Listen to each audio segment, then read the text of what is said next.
Village to village దారి ఇది. Okay, ఇక్కడ నుండి మనకి ఇటు సైడ్ మనకి బీటీ రోడ్ పడుతుంది విలేజ్ టు విలేజ్ పోవడానికి. రోడ్కి ఈ బీటీ రోడ్కి అనుకుని మనకి ఫస్ట్ బిట్ అన్నట్టు ఇది.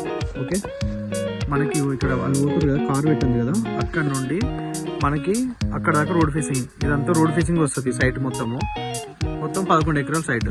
ఇక్కడ రైట్ సైడ్ కనిపిస్తుంది కదా, అదంతా ఇక్కడ నుంచి ఇదంతా వస్తుంది మనకి ల్యాండ్. పొలం మేము 5 ఎకరాల దాకా ఉంటుంది.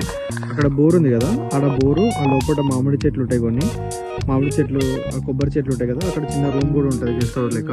ఇగో ఇది ప్రాపర్టీ మొత్తం మనకి 11 ఎకరాల ప్రాపర్టీ. ఇక్కడ నుంచి స్ట్రేట్కి వెళ్తే సూర్యాపేట హైవే ఒక 6-7 కిలోమీటర్లు ఉంటుంది. ఓకే, రామవరం విలేజ్ కిందకి వస్తుంది. ఇది కొడకొండల మండలం కిందకి వస్తుంది. జనగాం డిస్టిక్. ఇది కొడకొండల మండలం, జనగాం డిస్టిక్.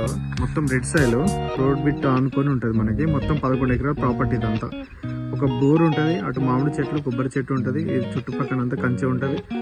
ఇదంతా మనకి ల్యాండ్. ఇది కల్టివేషన్ చేస్తూ ఉన్నారు. చుట్టూ జాలితో ఇట్లా బౌండరీస్ వేసి చుట్టూ మొత్తం ఫెన్సింగ్ చేసి ఉంటుంది. మొత్తం 11 ఎకరాల ప్రాపర్టీ. మొత్తం రోడ్ ఫేస్ ఆనుకొని కార్ నుండి ఇక్కడ దాకా మనకి రోడ్ ఫేసింగ్ ఆనుకొని ఉంటుంది. ఇదంతా చుట్టుపక్కల సరౌండింగ్ ఇది. ఓకే, రామవరం విలేజ్ కిందకి వస్తుంది ప్రాపర్టీ మొత్తము. జనగాం డిస్టిక్, సూర్యాపేట హైవేకి ఒక 6-7 కిలోమీటర్లు ఉంటుంది. మొత్తం రెడ్ సైల్ మళ్ళీ కల్టివేషన్ చేస్తూ ఉన్నారు. ఇది బ్లాక్ కాదు, ఇది కాల పెట్టినారు, ఇప్పుడు మళ్ళీ కల్టివేషన్ చేస్తారు. ఇటు లెఫ్ట్ సైడ్ కూడా చూడండి, మొత్తం రెడ్ సైల్స్ ఇదంతా. ఇది ప్రాపర్టీ.